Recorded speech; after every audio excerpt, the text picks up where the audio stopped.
제2절 우리나라의 교정 역사입니다. 자, 우리나라 역사 중에는 그 조선시대가 좀 중요합니다. 기출도 많이 좀 되고요. 자, 그럼 첫 번째 고대시대입니다.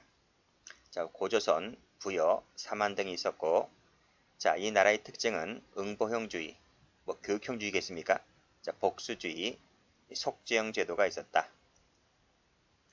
자, 고조선, 우리 한국사에 다 나오는 얘기들이죠. 한서제리지, 팔조금법, 일책시비법 다 나오는 얘기들입니다. 자, 먼저 부여, 절도를 하게 되면 12배 배상입니다. 일책시비법이 있었고, 자, 그 밑으로 내려가면 삼국시대에서 고구려를 가면 그 부여 자리에 고구려가 들어오잖아요. 그렇죠? 그래서 거기서도 역시 똑같이 12배 배상이 있었다. 기출된 적이 있습니다. 다시 올라가서 부여에는 영고라는 제천 행사가 있었는데 그날에는 모든 형옥을 중단하고 죄수를 석방하는 풍습이 있었다. 자, 부여에는 원형옥이 있었는데 그 원형옥이란 이 옥이 감옥이잖아요. 원 모양 형태의 감옥이 있었다. 기출된 적이 있습니다. 소도 특별신성구역이 있었다. 네, 됐습니다. 3국으로 가죠. 3국 고구려입니다.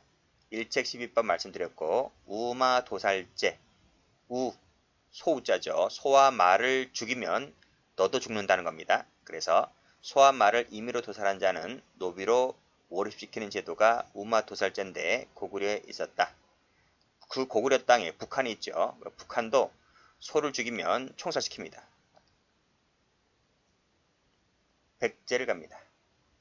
백제, 일찍부터 중국식 제도를 도입해서 가장 삼국 중에서 행정제도가 발달했는데, 자, 이 백제에서 알아둘 것은 사형 밑줄긋이고, 자, 사형에 처할 경우에 복심을 하고 이 복자가 다시 복자입니다. 그래서 복심이란 2번 재판한다는 거예요. 2번. 이심제도죠. 이심제도. 자, 다음 페이지 가볼까요? 다음 페이지를 가면 고려시대가 나오는데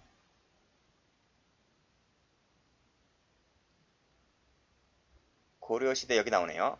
사형 있죠? 사형? 사형 밑줄 그시고 삼복제입니다. 삼복제 삼심제도라는 거예요. 삼심제도 3번 재판합니다. 그리고 마지막 왕의 재가가 있어야지만 사형 집행이 가능하다는 것인데 이 삼복제 왕의 재가라는 부분이 조선시대까지 이어집니다. 근데 백제는 뭐다? 백제는 2번 재판했다. 왕의 재가가 있는 것은 마찬가지고, 자, 백제는 절도나 뇌물할 때 보통 유형을 유배죠. 유배를 보내거나 2~3배를 배상한다 해서 고구려에 비해서는 고구려는 12배였잖아요. 그래서 상당히 완화되었다. 신라는 됐고, 역시 삼국시대도 응보형주의입니다. 복수주의고요. 자, 그리고 형벌의 종류가 앞에 고대시대보다는 조금 다양해졌다는 거죠. 자, 감옥 명칭 3번 체크합니다. 감옥 명칭이 다양하게 쓰였는데 영어, 뇌옥, 형옥, 수옥 이렇게 다양하게 쓰였다. 이 다양하게 쓰인 이 용어가 고려 시대로 들어오게 되면 하나의 통일된 독립행정 기관이 설립하게 되는데 그게 전옥서라는 겁니다. 자, 그래서 다음 페이지를 가보시면 여기 나오죠? 전옥서 동그라미 칩니다. 전옥서. 한자를 보면 옥을 전담하는 부서라는 겁니다. 그래서 태조가 모든 행정기구를 정비하면서 설치한 최초의 독립행정기관인데 이것을 삼국시대에는 옥, 뇌옥, 영어라고 다양하게 불리던 구금시설이 전옥서라는 전담부서가 독립기관으로 맡으면서 다양한 명칭들이 하나로 정비되었다는 겁니다. 그렇게 보시면 되고, 자, 이 전옥서는 그때 고려 시대의 수도가 개경이잖아요. 개경에만 설치가 되었다. 이 옥수라는 말은 그 국사범을 얘기합니다. 중죄를 저지른 사람, 옥수 이퀄 국사범 하시면 돼요. 국사범을 전담하는 유일한 행정관서로서 수도에만 있었다. 이렇게 보시면 되는데 중요한 것은 최초의 독립행정기관이고 다양하게 쓰이던 구금시설이 전옥서라는 통일명칭으로 정비되었다. 이 전옥서가 조선시대에도 이어집니다. 그래서 고려시대, 조선시대를 합치면 1000년이잖아요. 1000년 동안 내려옵니다. 그래서 이 전옥서라는 것이 이제 일제시대에 가면 이제 명칭이 바뀌어지게 되죠. 올라갑니다. 고려시대입니다. 자, 개관 읽어보시고. 자, 형벌의 종류인데요. 자, 태, 장, 도, 유, 사. 5종입니다. 자, 태자 밑줄, 장, 도, 유, 사의 5종이 근간이 되었고 이 역시 마찬가지로 이 5종의 형벌 종류는 조선시대까지 이어집니다. 이것도 1000년을 갑니다. 자, 부가형으로 삼루형, 삼루형이 뭐지? 이 얼굴에 칼 흉터 내는 거 있죠? 그게 삼루형입니다. 한자이기 때문에 약간 어려울 수가 있는데 이런 용어들도 익혀두세요. 기출문제집 가면 다 나와요. 삼루형, 경면형, 이 얼굴 경자거든요. 안면 면자고 경면형이라고 하는 것은 자자, 형이라고도 하는데 이 새길 자자입니다. 글자를 새겨 넣는다 이거예요. 그래서 우리 그 옛날에 어느 방송국에서 방영했던 그 추노라는 드라마 있죠. 추노. 그 추노라는 그 노비 노자잖아요. 도망간 노비를 추격한다는 거예요. 그 추노꾼이라고 하는 것은 노비를 잡는 사람들을 말하잖아요. 그 노비들이 이제 도망갔다가 잡혔을 때에 그 죄값을 그 얼굴에 새기잖아요. 노비 노자 이렇게 잿물을 얼굴에다가 이렇게 새겨버리는 글씨를 새겨서 새겨버리는 형을 자자형이라 하는데 이 경면형 제도가 그때 있었다는 거예요. 고려시대에도. 뭐 속전제도는 옛날부터 있었던 것이고요. 가제도구를 몰수하는 부분, 노비를 몰수하는 부분, 노비로 만들어버리는 부분, 평인들이죠. 양인들을 노비로 만들어버리는 부분 이런 것들이 존재했었다. 이런 것들은 전부 다 조선시대에도 그대로 내려옵니다. 자, 가옥을 봅니다. 이 가짜가 임시가짜죠. 자, 가옥은 광종 때 노비 안건법 시행으로 시행된 적이 있었는데 노비 안건법이 뭐죠? 한국사 시간에 배우죠. 그 호족 세력이 강했죠. 호족 세력이 강하면 왕권이 약화되잖아요. 그래서 이 광종은 왕권 강화 실시책으로 노비 안건법을 시행하는데 노비 안건법은 호족 세력을 약화시키기 위해서 만든 겁니다. 그래서 과거에 양인 신분이었다가 어떤 일로 인해서 노비로 이제 그 신분이 바뀐 사람들 있죠. 그 사람들을 다시 양인으로 회복시켜주는 제도, 그것이 노비 안건법이었다는 것인데 취진 좋으나 원래부터 노비였던 자들 있죠. 양인이었다 노비로 강등된 자들이 아니라 원래부터 태초부터 노비였던 자들이 그 주인들을 막 밀고 하고 무고하고 하다 보니 사회 질서가 심란해서 그 질서 유지 차원에서 그 많은 노비들을 체포 구금하게 되는데 그러다 보니 갑자기 구금시설이 미어터지는 거죠. 그래서 갑자기 미어터지는 그 구금시설을 좀 더 만들어야 되지 않습니까? 그렇기 때문에 임시 구금시설을 만들 수밖에 없었는데 그 임시 구금시설이 바로 뭐였다? 임시 가짜를 써서 가옥이었다. 이 가옥을 만든 때가 광종 때다. 이 정도만 봐주시면 되고요. 시옥할 때 시자가 지방시자입니다. 지방의 감옥이라는 얘기죠. 지방 관하에서 직접 관장하는 부설옥이 있었는데 공민한 때 이를 시옥이라 불렀다. 거죠. 이런 것이 전부 다 고려시대에 잠시 있었던 겁니다. 속전제도는 뭐 옛날부터 있었다 그랬어요. 자, 속전 동그라미 치시고. 그래서 일정 범위에서 돈을 내고 형벌을 대신할 수 있었다. 자, 형집행 중 상을 당한 경우이거나 임산부일 때 일시석방 제도가 있었는데 오늘날에도 있습니다. 오늘날에는 조선시대에는 이것이 보방제도로 이어지고요. 오늘날에는 특별기후제도로 이어지죠. 이것과 상당히 유사하다는 것이고, 다시 한번 말씀드리면 속전제도는 자, 고려시대에도 있었고요. 일시석방제도도 고려시대에 운영을 했었다 하는 정도 봐두시면 됩니다. 자, 기출문제 가볼게요.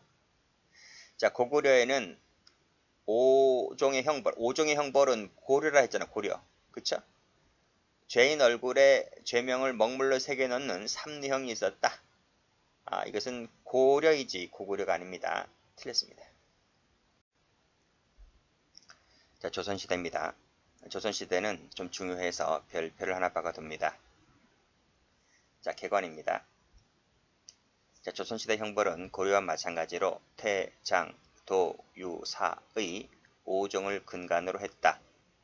자, 다만 고려시대보다는 도형과 유형이 좀 확대 실시가 되었고 형 징배 방법과 형의 규격, 사용 방법, 절차 등이 성문법규로 상세히 규정되었다는 점에서 고려시대보다는 좀 더 진일보했다. 이렇게 보시면 되고요. 조선시대는 행정과 사법이 엄격히 분리되지는 못했습니다. 엄격히 분리된 때는 언제죠? 엄격히 분리된 때는 갑오개혁때입니다. 1895년에 와서야 분리가 되고 그 전까지는 분리되지 않았다는 거죠. 그래서 마을 사또가 행정과 사법을 모두 관할하다 보니 지 멋대로 재판 내리는 거야. 그렇죠? 그것이 조선시대까지 이어지게 됩니다. 남용을 방지하고 인권을 보호하려는 취지에서 인신 구속할 수 있는 기관을 직수아문이라 불렀다. 직수아문은 경국대전에 특별히 규정되었다. 직수아문이 바로 밑에 나오는 이 사사, 그 다음에 전옥서, 사헌부, 의금부, 한성부 이 법체계를 직수아문이라 부르는 겁니다. 자, 그러면 형벌 관장 기관을 볼게요. 중앙과 지방을 나누어서 일단 중앙에는 형조, 사헌부, 의금부, 한성부를 두었는데 자, 형조에 사사가 있었다. 이 사사는 상복사, 고율사, 장금사, 장애사가 있었는데 이 상복사는 상이사라고도 합니다. 그래서 이 상복사는 복심을 담당했다. 무슨 말이죠? 이심제도입니다. 이심기관입니다. 자, 고율사는 이 율자이죠. 율자. 이 율자가 이제 법령 율자죠. 법률 율자. 그래서 법령조사 심의를 담당한 기관이 고율사다. 장금사, 이 장자가 맡을 장자거든요. 그래서 금한다는 거죠. 뭐 장금사라 말하는데 감옥과 범죄 수사를 담당했다. 기출입니다. 오늘날로 치면 감옥 담당이 교정이잖아요. 수사는 이제 경찰과 검찰이 하는 것이고 그걸 합친 겁니다. 장금사가 두 가지를 다 맡았다. 장애사, 이것도 맡을 장자인데 이 예자가 노예 예자입니다. 그래서 포로와 이 노예, 호적과 소송 업무를 담당한 기관이 장애사. 정리되셨죠? 기출된 부분은 이 장금사가 한번 나왔고 전옥서입니다. 고려시대에도 있었다 그랬죠? 고려시대에 있었던 것이 조선으로 넘어오게 되면 일반 상민을 좀 대상으로 했다는 거죠. 그래서 범위가 좀 더 고려시대보다는 좀 더 넓어요. 일반 죄수죠. 일반 죄수의 구금을 담당한 기관이 전옥서다. 동그라미 칠게요. 사헌부는 감찰기관, 오늘날로 치면 검찰청 얘기하시면 됩니다. 의금부는 왕명에 의해 특수범죄를 담당했다. 자, 지방으로 갑니다. 관찰사, 오늘날로 치면 도지사에 해당되죠. 도내의 행정, 사법, 군사를 총괄했고 자, 유형 이하를 담당합니다. 밑줄짝. 수령은 시장 또는 군수를 말하죠. 이 수령은 장형 이하 사건을 맡았다. 이렇게 보시면 되는데 쭉 올라가 볼게요. 자, 태장이지 태장. 가운데 끊어버리면 요 태형과 장형은 누가 맡았다? 수령이 맡았다는 거죠. 그리고 자 밑으로 내려가면 관찰사는 유형 이하라 하지만 유형 이하는 4개인데요. 그쵸? 태장, 도유 4개급이잖아. 그쵸? 그럼 밑에 것까지 도지사가 한다고? 그럼 업무가 엄청나게 범위가 많은데 그럼 수령은 뭐하고? 그쵸? 그래서 실질적으로 관찰사가 맡은 것은 도형과 유형이다. 이렇게 보시면 됩니다. 그리고 사형은 임금이죠. 임금. 자, 됐어요? 자, 제가 옆에다 한번 그려볼게요. 체계를 한번 그려버리면 자, 맨 밑에가 태형이죠. 태, 장, 도, 유, 사. 그쵸? 그러면 맨 밑에 태형과 장형은 누가? 여기 수령이 맡았고 관찰사는 유형 이하니까요. 그러면 이 유형 이하는 4개, 1개, 2개, 3개, 4개라는 건데 그쵸? 근데 맨 밑에 2개는 수령이 맡고 있잖아. 그래서 관찰사가 실질적으로 맡는 부분은 이 2가지라고 보시면 됩니다. 그리고 사형은 왕의 제가가 있어야 한다 했죠? 이 부분은 왕이다. 여기는 삼심제여죠. 삼심.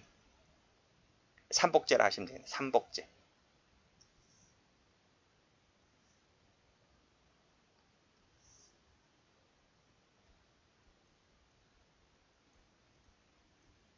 됐습니다. 자, 그리고 쭉 내려와서요. 형벌의 종류를 볼게요. 자, 첫 번째 태형입니다. 태형. 가장 가벼운 형벌이고요. 작은 회초리로 10대에서 50대까지 때렸다. 자, 5등급이다. 뭐 10대부터 50대까지니까 5등급이겠죠. 역시 여기 또 속전제도 있습니다. 그래서 70세 이상의 고령자. 그 당시 때 70세는 나이가 엄청나게 많은 분들이에요. 뭐 보통 60세까지 뭐 살려나?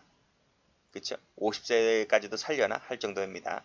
70세 밑줄, 임산부 밑줄, 15세 미만자 밑줄, 폐질환자 밑줄은 태형 맞으면 죽어요. 그렇기 때문에 속전을 받고 풀려났다. 이렇게 보시면 되고요.